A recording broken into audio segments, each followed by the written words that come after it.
Okay guys, so today I'm going to talk about what kind of tractor you'd want to get for customizing and stuff. So I just picked up this one. It's got a V-twin 16 horsepower motor with a pull start, which is nice, as well as the key ignition. Go through what kind of things you want to look for when you're getting a tractor and why. First thing I'm going to go through is general body and frame.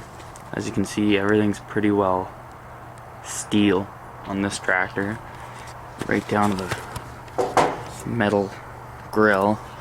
It's nice to have mostly all steel, because then if you ever add anything, you can always weld to it, or if you bust it up, you can always bend it back out. Because it's plastic, you roll a tractor with a plastic hood, you're gonna be looking for a new hood, unless you're really good with JB Weld. Right back to the fenders, it's all steel.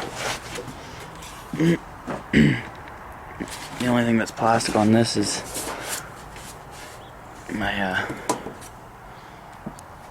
front dash there, but it's about the only thing plastic on it.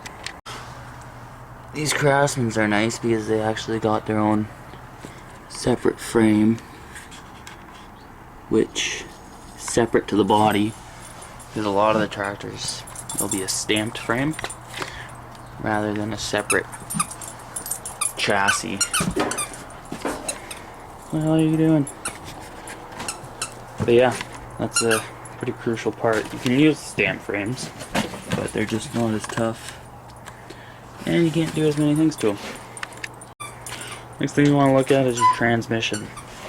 Now, I'm not saying you can't off-road a hydrostatic, but there's way less things you can do to them. These standard transmissions are nice. You can pulley swap them really easy, and they generally last longer. I prefer the shift on the side. Lots of tractors will come with a nut buster transmission, but it's all preference. Transmission there. This one's a foot transmission. I haven't had too much luck with foot transmissions, but they're not too bad.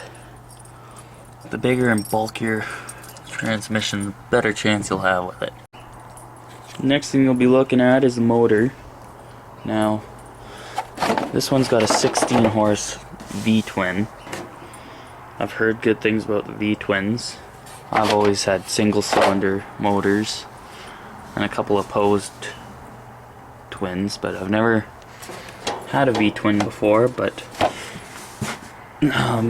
more horsepower is nicer, but a smaller motor will be lighter. Now, you don't want the thing ridiculously heavy, because when these things go over, they're not easy to pick back up. But a couple of things you probably want is electric start, which is nice. This is nice because it's got a backup just in case my battery dies. Full start, which is not a must-have. This one's also got a fuel pump, which is nice because I can have my gas tank at the rear and not right next to the motor. In case of tip over, you don't really want gas pouring all over your motor. This motor is also pretty sweet because it takes oil filters, so I can change the filter too, which will probably prolong the life of the motor. Another big thing to look at is your steering. Now, these Craftsmans always had shitty steering. I don't know how I can show you guys, but they have a shitty cog system, which always seems to wear out.